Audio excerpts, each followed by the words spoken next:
I felt like I was in one of those like mason jars. Like it was me, a little tiny in the mason jar, and I was in there, and somebody closed the lid, and like just a little bit, like I could still like there's a little bit of air coming in, but not that much. It was tightly closed, and I was watching everybody live their life, and I was just in the mason jar like watching. Like it felt like I wasn't here at all, but that I knew I was here because I was watching everybody else perfectly fine, but I didn't feel fine. Like you were trapped.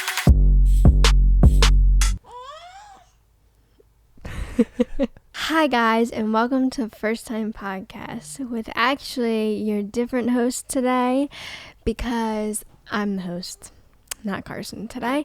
The first time mom, Brielle Matranga, and who is my co-host today? You're funny, dude. I'm the first time dad, aka Carson Matranga. Thanks for having me, dude. Okay. Anyways, I wanted to be the host of this because I had a good topic that I wanted to talk about today, and so this is going to be my podcast. For those that are only watching this podcast, you might see our little baby in between us. We always start recording these when she's sleeping, but she wakes up and she like gets excited and she starts talking and wants to be a part of the action. Yes. So we kind of put on, is it Hey Bear? Yeah, we put Say on Hey Bear, whatever it is. Hey Bear. Hey Bear, and she loves it. It's just fruit dancing on a black screen, but yeah. Whatever. Okay, so anyways, what I wanted to talk about today was the first time that we remember experiencing or feeling fear, and what that looked like, and how we dealt with it or continued to deal with it. That's good. So the first time we ever can remember feeling fear? Yeah, like feeling afraid, feeling scared, feeling fear, like that in general. Do you want to start? Are you asking me the question first? I'll ask you the question first. Yeah. Okay, cool. Because when you brought this idea up to me, I thought it was a great idea, and I had to think for a second, like, what am I going to talk about? But there's one particular thing that I even got it tattooed on me that sticks out to me whenever she told me about this idea. Like, what was your first fear? And I can't really say, like, oh, I remember what my first fear was, but ever since I was younger, I remember being scared of, like, windows at night. And, like, I would crawl underneath them or, like, try to, like, run past them really fast. Like, I don't know. I almost had, like, this idea someone was, like, watching you through the window or something. I don't know. Or, like, something bad was going to happen if you passed the window. And I remember being terrified as a boy, as a young child. What age were you? I don't know. Old enough to really remember and be capable of, like, creating thoughts of, so, like, let me see. So Katrina happened in 2005, and I was 5. We didn't come back. So maybe I was, like, 7, 8, somewhere around there. That's when I was scared of them, and, like, I was just kind of, running past them. I remember specifically I would always make a bowl of cereal at night, like around, I don't know, midnight, like a midnight snack. One of those cereal eaters at night. Yeah. I'm not anymore, oddly enough. You would think, sometimes you do. Yeah, but it's rare. Like, I'm saying, like, it was almost every night I ate a bowl of cereal. Yeah. And it's not really like that anymore. Yeah. Bless you. God bless you. Our daughter was sneezing in the back. She's so dramatic.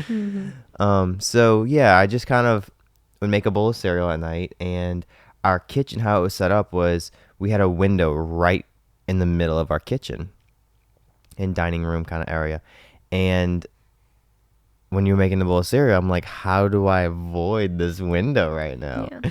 And so anyway, years for that, I kind of dealt with it, kind of just like, never like to the point of where I was like terrified, like needing outside help or like telling my parents like I'm scared, I need to sleep in your room type deal. Like, it was never like that. It was just more of like what I think it was, or I don't even know if I guess what I knew it was now looking back, like it was just the devil like kind of getting in my head, I think, saying like, oh, this is what's going to happen if you stand in front of the window. And so it was more of that type of fear. And a few years had gone by, and I was sick and tired of it, like to the point where I'm like, this is annoying. And so I stood in front of the window, and I was like, if something's gonna happen, then let it just happen. So I stood in front of the window, kind of like, I would say like shaking a little bit, like it was a genuine fear at night. And I just stood in front of it, and I was like, if something's gonna happen, then let it happen.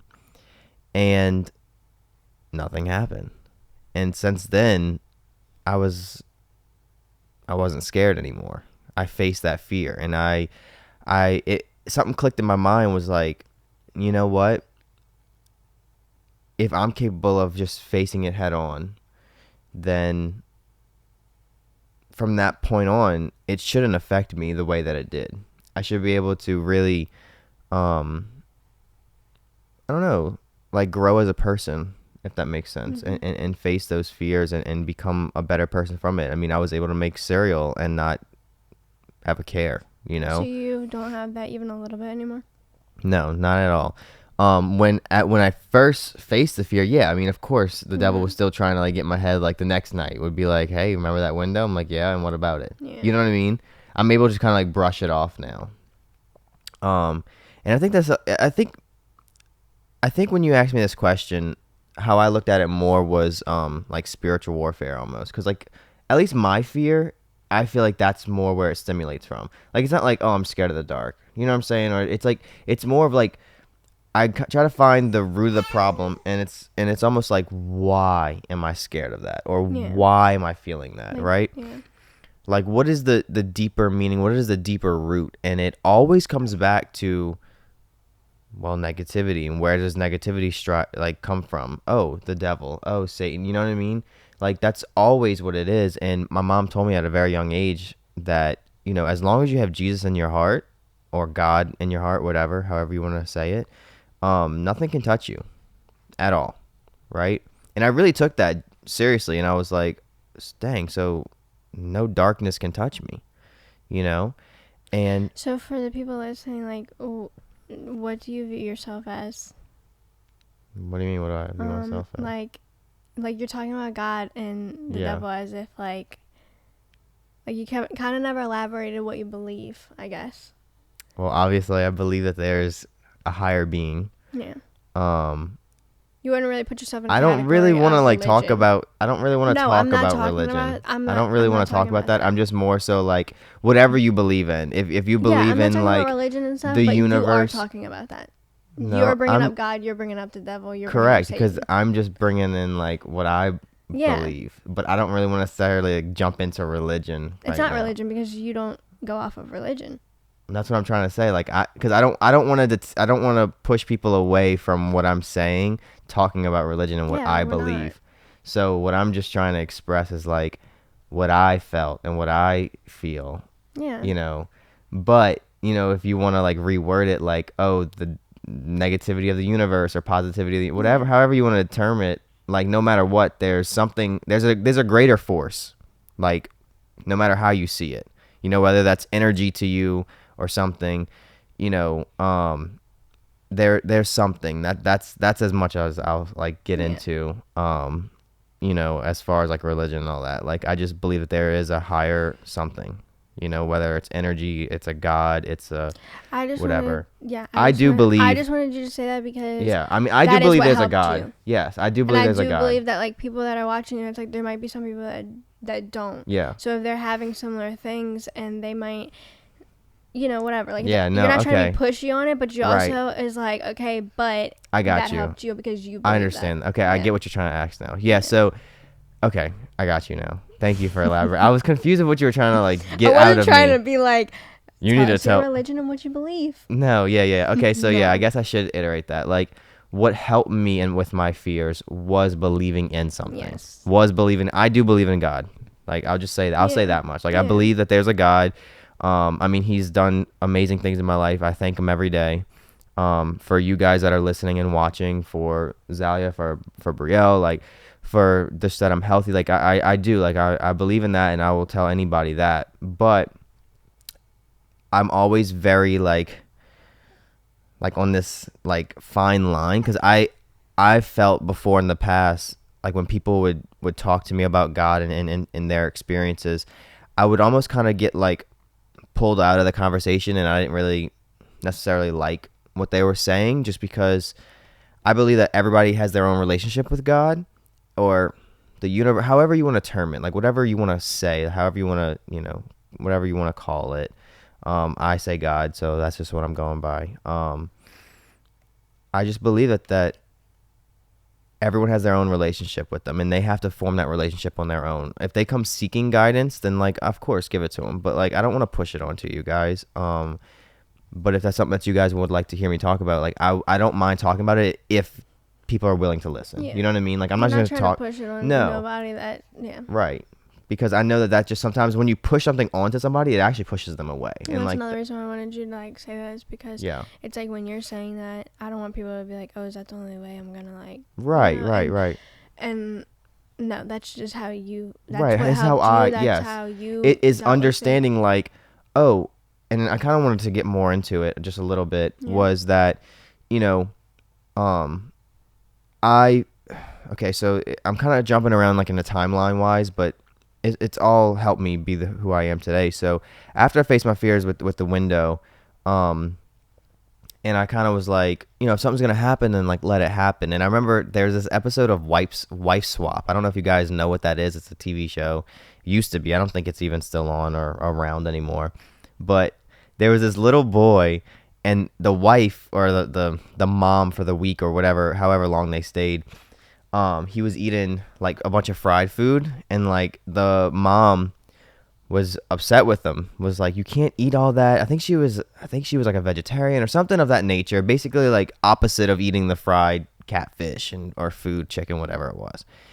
And she kept telling him, like, if you keep eating that stuff, like, you're gonna die early, like you're basically shaving years off your life, and you're gonna die young. And the little boy goes, well, when the good Lord is ready to take me, he's going to take me. And it actually, like, as a young kid, I'm talking about, like, I was around the same age with the window. So, like, 7, 8, somewhere around there. Like, at that young of an age, it resonated with me. It was like, that's a great point. Like, if what the Bible says is true, which is, again, it's a book. So, really, if what you believe is true, I should say, I guess. If you believe it's true. Right, if you believe it's true, that, well, there's a beginning and there's an end. Yeah. God already knows what your future holds, but he gives you the choices to get there, right? He lets you choose how to get there. Then it's right. Why should you be scared of something happening in the window? Now, that's not to say that, and this is something else that I had to learn, because when I was talking to my dad about that, I'm like, dude, why should we be scared of anything, whatever? And my dad had to sit me down, and he was like, Carson, but look, listen, just because God's going to take you whenever he's ready to take you doesn't mean that you can live your life carelessly. You still have to put a seatbelt on when you get in the car. You still have to, because he still gives you those choices to get to where he wants you to be, but you still have to be safe and cautious and mindful. And I was like, he's like, yeah. He's like, think about it. Like, people who race cars, they're still put on a bunch of safety gear and stuff like that. Yeah. Doesn't mean that they're always going to get in a wreck and stuff like that, but you do it to make sure you stay safe so you can keep on, living. And I was like, oh, okay. So I don't know, just kind of meshing those two ideas together. I was able to do that. And anyway, to go back what I was saying, to kind of jumping around in the timeline, I'm going to jump to like more when I was like 14. No, I was like, what, 15, 16? Yeah, I was like 15, 16 at this point. And I went through this thing called like my dark period, right? Where just a bunch of stuff was kind of happening. And I started praying to God, and I was like, honestly, I was going outside every night and just talking to God like he was my therapist, right? And just like look like talking to the moon really is what it felt like. And I was kind of just using, like, I guess the moon as like an ear to as God or something. I don't know, but I don't know. It sounds so weird, but basically just talking to him and just like help me. Like, I don't know what to do. I feel like I'm like surrounded by this dark cloud. I don't know how to break through. Blah blah whatever. And again, I spoke with my dad, and my dad, I remember he like kind of told me, like, just by you feeling how you feel, I feel like you're far ahead of a lot of 14 and 15, however old I was, like 14, 15-year-olds. Like, by you thinking that you want to do more with your life and you feel like you're not doing enough, you're doing far more than your average, 14, 15-year-old. And I was like, huh. So because I have those ambitions and because I have like that drive, like, you're saying that I am on the right path. And he's like, yeah. And it made me feel good in the moment, but I still wasn't satisfied because, again, I was talking to God every night and I'm like, can you just show me a sign, Because just knowing that, like, just let me know that I'm doing right. Like, I'm doing good, right? I'm facing my fears. I didn't just go through all this stuff, for nothing. Like, I remember I was walking. I was done with the conversation with my dad and I was walking outside, and at that particular time the power went out for some reason. So like it was nighttime, all the street lights were off, and that's kind of why we went on a drive, I think, was just kind of like cool down, or we were going to get something, ice, I don't remember what it was, but gas, I don't know. And all the lights were off, like the electricity just like on our little block was down. They were fixing something or something happened. And I said, God, like, if I'm on the right path, like, if I'm doing right, I'm like, just please show me a sign. As soon as I said, please show me a sign, like, all the lights kicked back on. And I was like, what? And I was blown away. I started crying and laughing, and I was like, thank you, God. Like, that was his sign. And what I got out of that was, you could be the light in the darkness, right? Even though there's darkness, you can choose to be the light, right? And so I think the only reason why I'm bringing that up is because I feel like it kind of goes hand in hand, like also facing your fears and like realizing that you're capable of fighting off whatever type of fear that is haunting you, right? Just like you can be the light in the dark. Does that make sense? Mm-hmm. Do those kind of correlate together? Well, yeah, because when you have fear, you feel like you're in this darkness. So. Yeah. That's why I kind of brought that up too. Like, I know it doesn't like necessarily like I had a fear. Yeah. I mean, well, I guess I kind of did. I had a fear that I was lacking behind because I was on social media and like all these kids that were my age were out in LA dancing and like pursuing these big old dreams, dancing behind people. Mm-hmm. And I remember feeling like, dang, why can't I? Yeah, why? And so I had to delete. Well, no, I didn't delete all my social media because I always wanted to do social media, kind of like really try to make a positive impact like on the world basically, and try to like spread this thing of that you can be the light in the darkness. So I'm really grateful that you brought up this idea and I'm capable of talking about that a little bit. Thank you, babe. But I actually just unfollowed everybody and I was like, you know what, I need to do things in my timeline. Everyone's timeline is different. And I had to learn that, and that was very hard for me to learn. Like, I didn't learn that till I was probably till last year, maybe, or year before, like when I was like 21, about to turn 22. Like, that's when I really understood, that everyone's timeline is different, and I can't rush into things. I can't put a timestamp on, hey, this is gonna happen at this age. This is gonna happen, even though I always kind of said that. Yeah, and everybody's different. Yeah, like I always said I was gonna have a kid in my early 20s, and I did, but it doesn't necessarily. I wasn't like, oh, at 22 I'm gonna do, you know what I'm saying? Yeah. Like, I did do that a lot, but yes. I just, yes, you did. I did. I was like, when I'm 16 I'm gonna have I don't know, when I'm 16 I'm gonna do this, and at this point I want to be doing this, and then it just creates disappointment. Exactly. And you have expectations. Exactly. And it's just not good. So I'm glad you finally realized that. Thanks, babe. Because it was a lot. But it doesn't mean that you don't work towards something. Like, it's not just gonna fall in your lap. And you don't have, correct. Like, you just strive for things, but at the same time you don't expect things. Right. And you can't be disappointed if it doesn't work out in the time you want it. Exactly. Because it's not in my timing. You don't make the timeline. Exactly. So. Yeah. Did I kind of finish out what I'm saying? Yeah. I guess so. Oh well, I guess I'll end my part of the story. I guess like on this note is that I don't want to push you away from God or anything like that. I'm just telling you what happened, like what helped me, is just kind of learning about positivity, negativity, being the light in the darkness, and how I personally learned about all those things was through God, and like him using, or what I believe him using people and experiences to teach me those things. Yeah. You know, like God gave me Brielle within that time frame. When I was like 15 or so, 16. Yeah, that's just your experience, but it's Right. okay if that's not everybody else. No, yeah, and I'm yeah, and that's what I was trying to say. Like, I really don't want to push.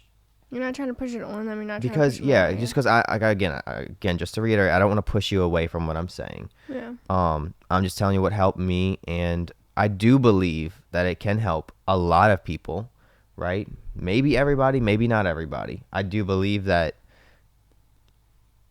as long as it can help one person, I'm grateful for that. So, yeah, I'll just leave it with that. Brielle, your turn.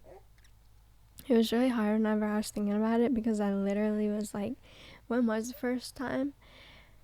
But I was getting it confused with fear and like anxiousness. Because like whenever I thought to myself, something came to mind, but I was like, that wasn't fear.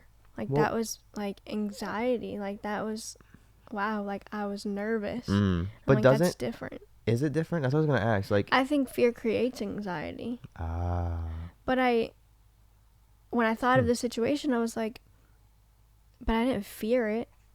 I just was really nervous about it. So I don't know. I guess when I think of the time that I felt fear, like actually, like I remember being like afraid. It's more that, like, I remember actually being afraid. And that other situation that I first thought of that, like, I'll say after, I realized, like, no, I was just nervous about it. Like, I wasn't afraid of it. So that's what made me, like, really have to think. And I remember the first time I was afraid was I was in kindergarten and I got pneumonia. And I knew that I was scared because I didn't want to tell my parents that I didn't feel good. Like, I was terrified. And then I remember them clearly having to bring me to the doctor, and I remember being on breathing treatment, and, like, no, I literally was, like, terrified. And, like, that created that was the first time I remember feeling like I'm scared and I'm, like, afraid. And that just goes into, like, everything that I still fear now. So,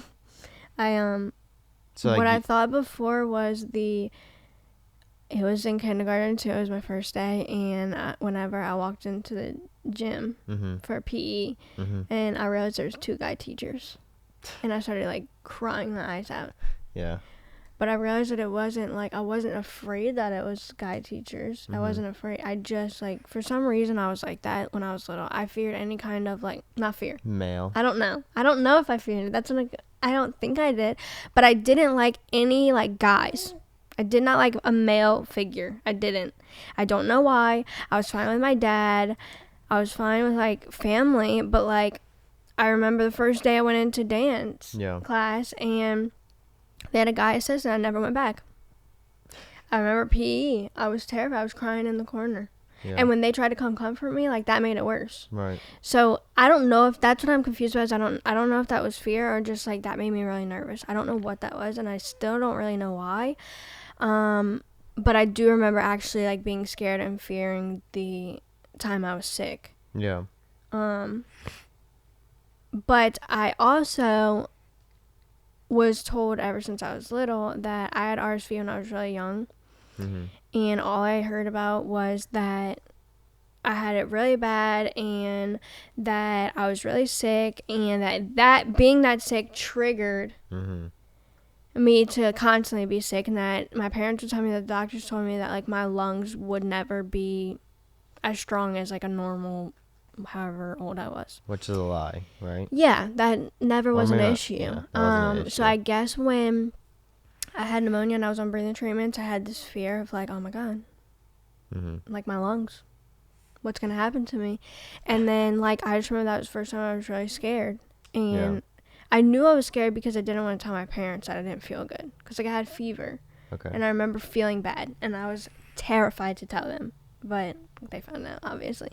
And that goes into still my everyday life. So like you never really faced it? No. I mean, I faced it, yeah. But like I still struggle with it. You haven't conquered So it. I don't have the same story as you where like it's a beginning and an end, kind of. Yeah. No, Yeah. I have always had that fear, and it's annoying, but it's like I just don't understand it because I believe the same things as you. Yeah. Like, I do believe in God. I believe that all the evilness or whatever is from, Satan, evil. Okay, I do believe that. But I think my entire childhood was surrounded by darkness and evil, and like I was just a young kid that, like, that's the point of parents, right? Mm-hmm. The point of parents is like to protect that kid, Yeah. fight their fights that they can't fight. Right. And I feel like that didn't happen. So like now I'm like, I was almost like thrown out, and like I'm in adulthood now. Yeah. When I don't feel like necessarily an adult. Right. Like I do, but I don't. You know what I'm saying? 100%. I got And you. so like I feel like I am like, how do I even deal with it? And then having a kid of my own, it like tries to do it with her, but I don't want to put that on her. No. I just want, God, no. I want to deal with it. And like I have gotten better, I think, Mm. but it's still there. Like it still is like a situation will happen, and no matter what, like instantly I feel sick from it. But I've gotten better with how I like react with it, I guess. Yeah. So yeah, I guess that's it. Like So, can I ask a question? So, if you believe the same things that I believe and things of that nature, why is it harder for you, or why don't you call upon that positivity, that light, that the God, I literally to help don't know. you? I don't know. I just like in the moment, it consumes my entire mind. So like, I guess I'll whatever. Hey, you know what I just realized? So that's when I remember feeling fearful, is when I had pneumonia, right? Right. Well, a couple years ago, Carson's dad got pneumonia really bad. And backtrack, like, yes, I've always dealt with this. I've always had a fear of, like, sickness. Like, if anybody was sick around me, I genuinely, like, feared it. Like, I was, like, terrified to get that sickness. I didn't want anybody around me to have the sickness. And if I did get sick, it was, like, I was just scared. It wasn't, like, great, I'm sick. No, it was, like, what if I have to go to the hospital? What if I don't survive this? That's literally what my mind would do. So then I've always dealt with that. But it kind of was like a temporary thing. Like it just like in those few days that I felt that, it was like, okay, like I feel like I'm gonna die, but it went away. And it didn't, like, I don't know, like it just happened randomly. But a few years ago, Carson's dad got pneumonia, and I didn't even realize that like they go together until just now. But he got pneumonia, and I remember we all were kind of sick a little bit around each other, but he was the only one that had fever. So we knew like kind of he had something different. Then one night, he couldn't breathe. Yeah. And That was scary. yeah, he couldn't breathe, and like I witnessed him walk into the bathroom not being able to breathe, and like hearing him struggle in the bathroom, and then your mom going like whatever in there with him, and then her just like, we need to go to the hospital. And like that was literally my whole biggest fear. I was watching my whole biggest fear play out. Yeah. And because that was my fear, was like Right. I had no idea I was gonna go to the hospital, and like I guess I didn't realize that. And so like I was watching that, and then I was already sick. Like I already like knew, I already wasn't feeling good, but I didn't have like fever or anything. Like I just kind of had more like a cold. And I remember I had a cough and everything, and I remember, and I watched them, and like your mom had to tell me like, can you tell everybody like that we're gonna go whatever. And I had to go wake up Carson and whatever. And then that created the fear of, okay, he has pneumonia, now what if I get it? Yeah. So okay, so I'm gonna say this because like I don't know, it kind of is neat because God showed you through someone else your biggest fear, like you just said, right? And whether it was God or not, I'm just saying. Again, I like to use God because that's just kind of how I correlate things. I think that's the right word. He showed you your biggest fear play out, and like, look at him now. Well, not only that, but like it never affected me. It never affected And I you. genuinely thought I had pneumonia. He's healthy. My he's brain fine. did that to me. Yeah. Like that next day, Carson went to work, and I was there with his like little sister and little brother, and we were like at the house, and you know, because his parents were at the hospital, and Carson's at work, and I remember literally like telling him that I felt like I couldn't breathe. Like I felt like something was wrong with my lungs. And then I remember like my stomach was killing me, and I told him like I just don't feel right. He ended up like leaving work, and I really felt like something was off with me. And the whole reason I tell that story is because that's when it started, like, kind of not permanent. I'm not going to say it's permanent, but like a little more than temporary issue. And that was the first time that it kind of like took over my life. Yeah. Because like I said before, it never took over like my entire life. It just took over like a temporary time, and then okay, I'm fine. Right. But that was the first time that it like literally took over everything. And I just remember from that day, every single day, like my stomach was killing me, and I started losing weight. I was like 80 pounds, which I've always been tiny, but I was like in the 90s. And so like quickly I lost like 10 pounds, and I was like, I knew I didn't look good. And I was scared to eat because I was scared to eat, and my stomach hurt, and then I'd throw up or I would whatever. And I was just scared. Like I knew I didn't feel right. And then it just, other things, like it just created like I was literally, the only way I describe it to Carson is like I felt like I was in one of those like mason jars. Like it was me, little tiny, in the mason jar, and I was in there, and somebody closed the lid, and like just a little bit, like I could still, like there's a little bit of air coming in, but not that much. It was tightly closed. And I was watching everybody live their life, and I was just in the mason jar like watching. Like it felt like I wasn't here at all, but that I knew I was here because I was watching everybody else perfectly fine, but I didn't feel fine. Like you were trapped. So then that created another fear of like, oh my God, I'm dying. I'm literally, something's wrong with me. Like something's wrong with me. And that continued and continued and continued. And then, you know, it just created health issues because I was like not feeding my body because I was terrified to eat. And then it caused one day to do my biggest fear, and I had to go to the hospital. Yep. And that was literally my biggest fear ever. Yep. And they just like I was fine, other than like they told me they wanted me to see like a nutritionist and stuff because my BMI levels were really low. Then from that point I had to come to the terms that everybody was telling me was that it's in my head, and that it was all correlated to like anxiety. And like, yes, I had a few doctors that like were trying to give me anxiety medicine. Actually, I didn't add that. Before I went to the hospital, I went to the urgent care twice because I thought I have pneumonia, straight up. I went in the doctor's office, and Carson went with me the first time. I went into the doctor's office, and the doctor comes in, and he's like, so what's up? And I literally told him that I think I have pneumonia. And he's like, why? You look completely fine. You're not coughing. You're not doing anything. Like, you literally look completely fine. And I said, I don't know. I think I have pneumonia. He listened to my lungs, and he said they sounded nothing like pneumonia. Like, they were very clear and whatever. And in that point in time, I kept saying, like, you kind of sound like a hypochondriac. I know. Babe. I sounded insane. My dad has pneumonia, and so all of a sudden you think you have it too. Yeah, I literally sounded insane. Wrong with you. And that's what my mind was trying to do to me, though. And, like, so then the only thing he was concerned about was that my heart, when I went into that, because doctors, health, sickness, biggest fear. My heart was 150 when I went to urgent care, and he was concerned about that. And he told me, like, first of all, you need to calm down.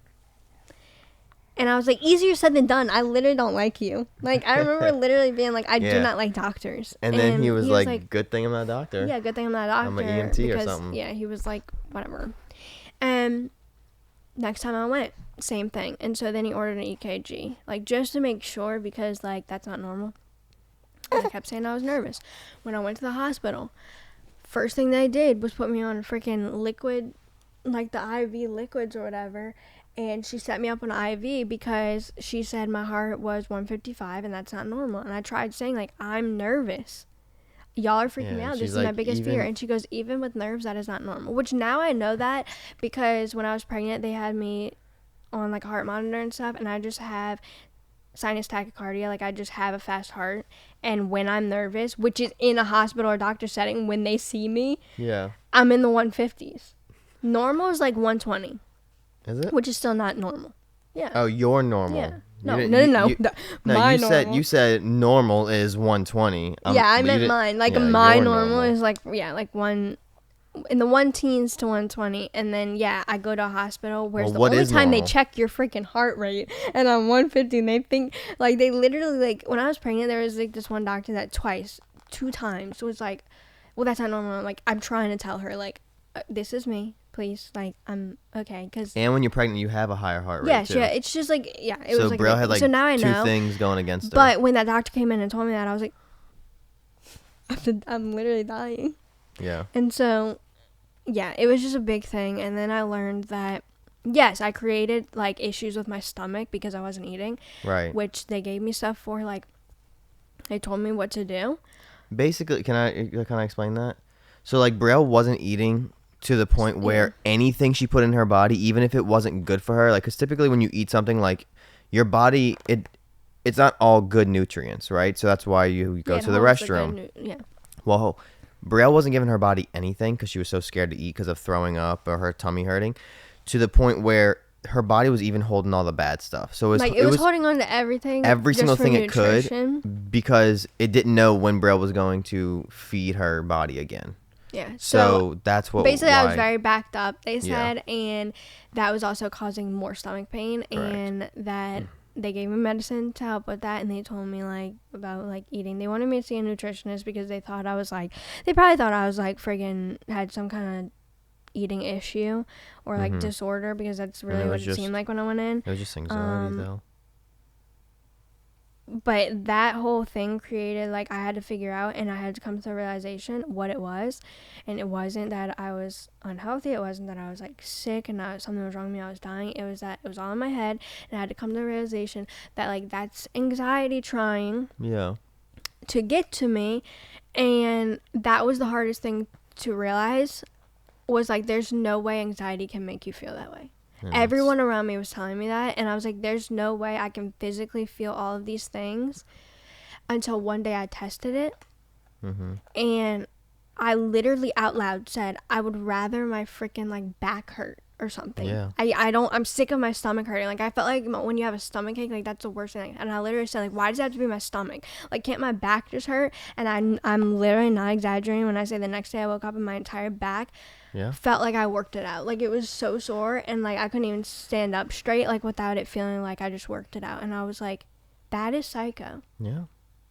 And I knew that it sounded psycho, but like when somebody's telling you when you're feeling that you sound psycho, like, that's mean, because that just makes me feel like I'm not trying to do it on purpose, and I'm not trying to sit here, like, I'm not trying to be a hypochondriac. I'm not even saying that. But I no, really, words like, are powerful, dude. but like I never believed that could happen in your head. Like, I never believed that, like, my mind can make me feel physically ill, until, like, whatever. Like, so now I'm past the point. Like, I don't feel like I'm in a fog every single day. I do have my moments still where I do feel like it gets to me. Yeah. And I know that because if something happens, instantly my stomach hurts. Like, not even in a time frame where I can think about it. It's like, that happened, and a second later, my stomach's hurting me. Yeah. And But you know what it is now. But now it's better that I know, like, okay, that's anxiety, and there's a way to control that and get it, you know. Yeah. Instead of, like, my stomach's hurting, what's wrong with me? Do I have to go to the hospital? And so, like, when I was pregnant, that was, like, everyone. Because everyone knew, like, in my family, everybody that knows me since I've been little knew that was my biggest fear. So when I got pregnant, all I got told was, how are you going to handle that when you have to go to the doctor that much? And I just kept saying, like, I know what I'm going to the doctor for. Like, I know it's a good thing. Was it a struggle still? Yes. In the back of my mind, we was in the waiting room, and I was shaking my leg, and I was literally like, I'm so freaking nervous. My palms were sweating because I was of the fear that I would get told that something wasn't right. Right. And The what ifs. You're scared of the what ifs. That's like your biggest fear. I is the don't, what and ifs. I also don't like when, and like I told Carson the other day, like I don't like not knowing a reason of why something's happening. So like if something happens randomly, I don't like to, like, why is it happening? I want to know why. Yeah. Because I don't like I have a fear of the unknown of like, I just don't like that. And I don't want to put that on our child or our future children. So I'm clearly like need to work on this, and maybe I need some therapy and something. It would be so good if we had a sponsor right now, and that's why we're offering. Like I do, when I think back, I do think that I know what caused it. I just don't know how to get past it. Like I think I know why I'm the way that I am. Yeah. But I just don't, like, I don't know why exactly I have a fear that like something's gonna be wrong with somebody that I like myself or somebody that I care about. Yeah. I don't know if I know that part. I mean, because you have a heart and like you care. Well, yes, but I mean, you have a heart too, and you don't think that way. Well, no, because I know that no matter what, everything is gonna turn out for the better, and if it doesn't, it's because it's God's plan. You know what I mean? Yeah, and I have a hard time with that because I'm like not, I just put my trust in God that like I know that. See, and I can't, like, my mind isn't like, I mean, whatever happens, happens. No, I'm like, no, I don't want that to happen ever. Right, but you have no control over that. I think and that's like, your I'm not issue trying is to, that like okay, I'm not gonna. I don't want to be like you have a control issue, but kind of. Like, I do have a control issue, but I'm not controlling. I never said you were controlling, but you have a control I'm issue just to saying, where I know like that. if things aren't in your control or you're not knowing what the outcome's gonna be, it's scary for you. You know, you're not a person that can. So like Brielle's not the kind of person that can think about something and imagine it in her brain. For example, we talked about it whenever we're built, like in the episode of us talking about the tiny home.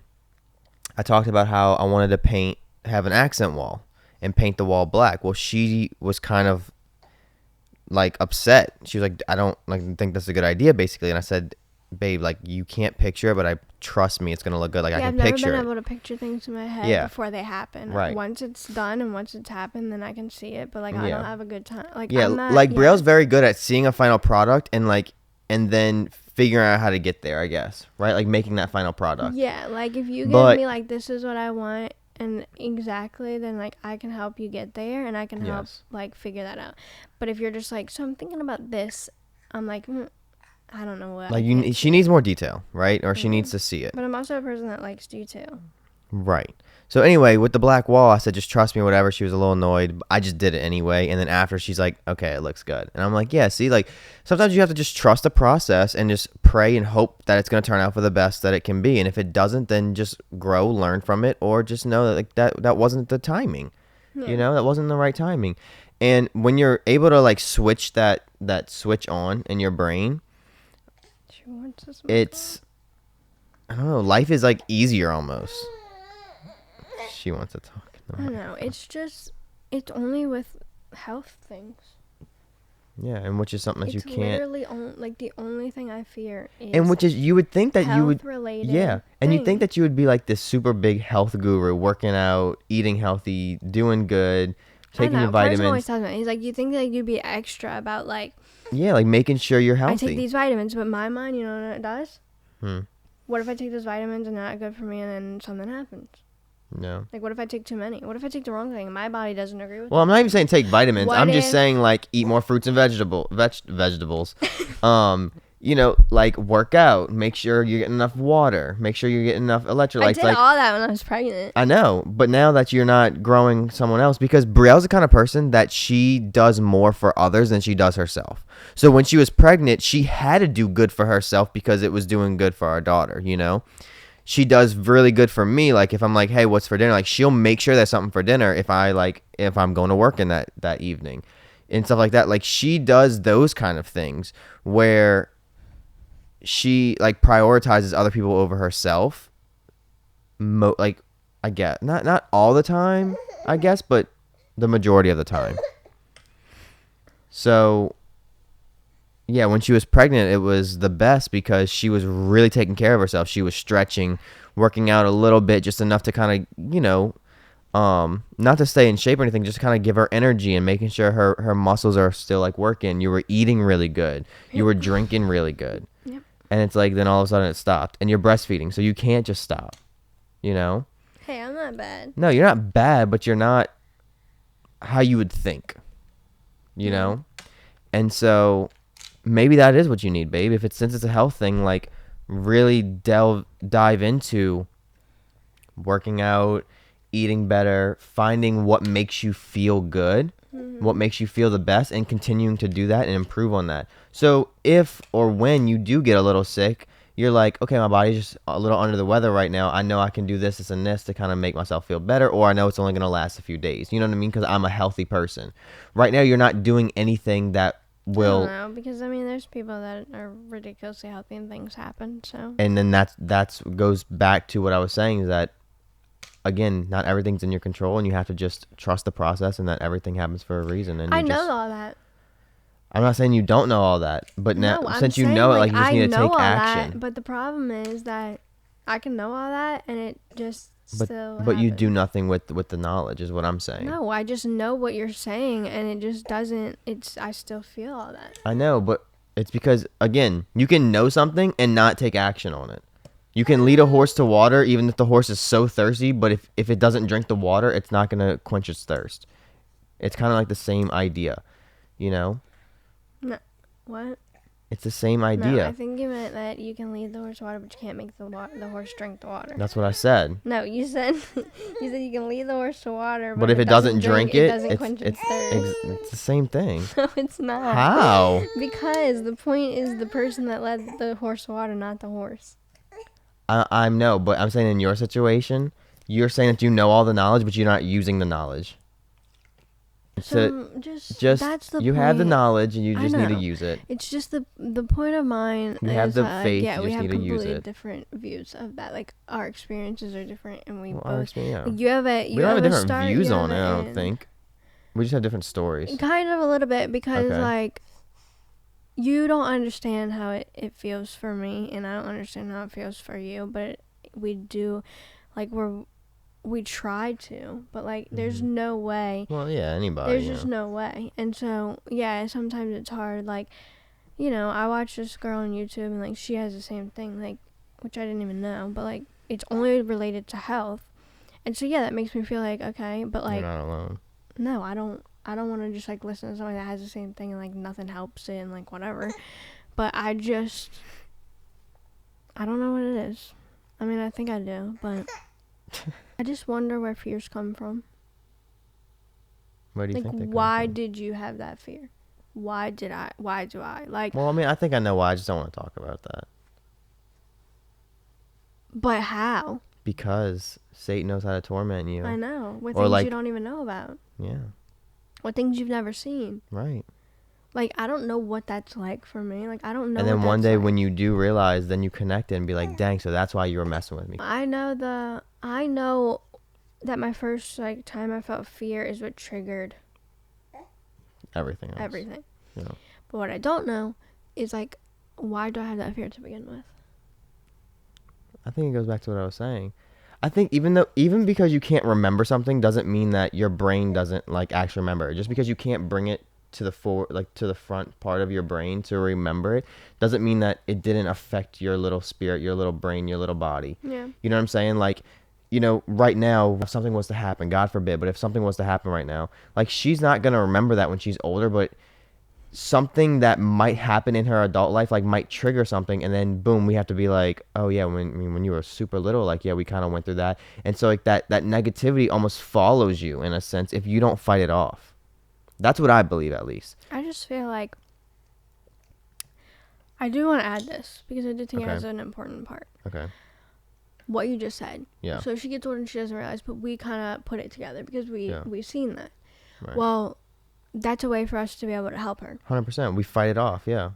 You did have a family that did that. Like, your entire family has always been very good about that and, like, saying positive things and, like, we don't let... No, you can do whatever. We're a very loving family, absolutely. Yeah, like, you can overcome anything. Like, I promise, like, everything's going to be fine. Yeah. Like, you like, I was not a good dancer at all, but they just kept saying, like, yeah, you're good. I'm not talking about that. I know, but I'm making a point of, like, how my family is. Like, no, you got it. Like, you look good, whatever. Bad situations, like, no matter what, you're always told, like, it's going to be okay. Right. At the end of the day, like... Yes, I'm not.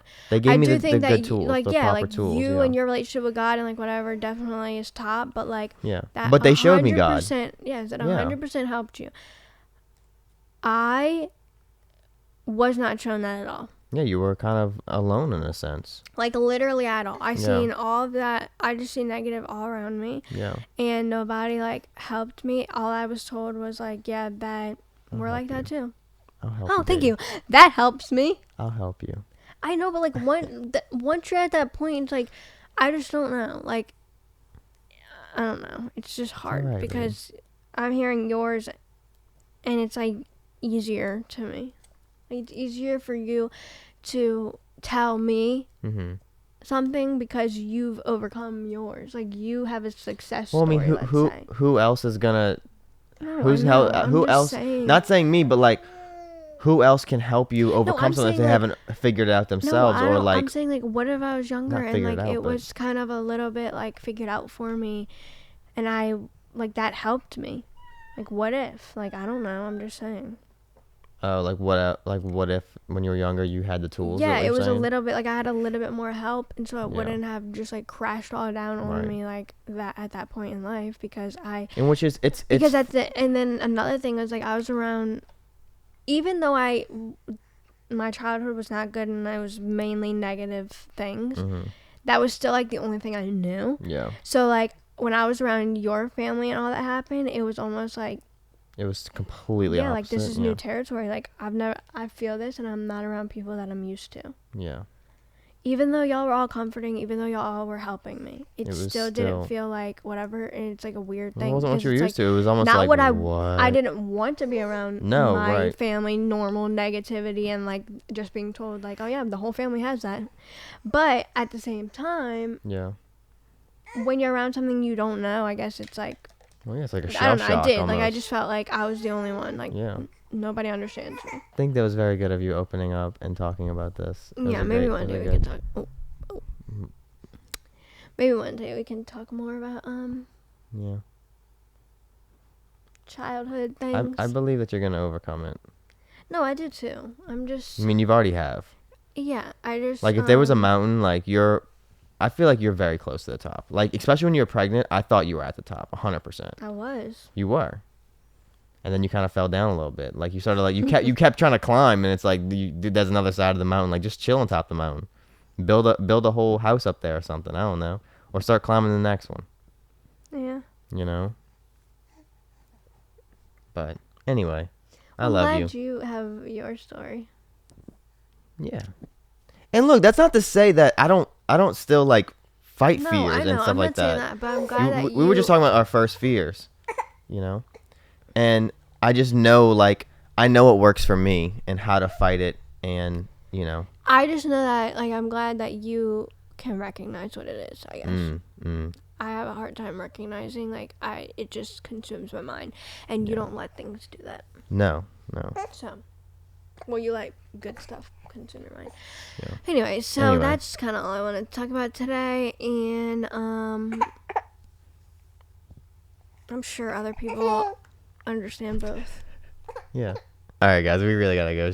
Yeah, we need to wrap this up because this I one know. girl. I feel like we keep talking though. It's so good. But all right. Well, we love you guys. Thank you so much for listening.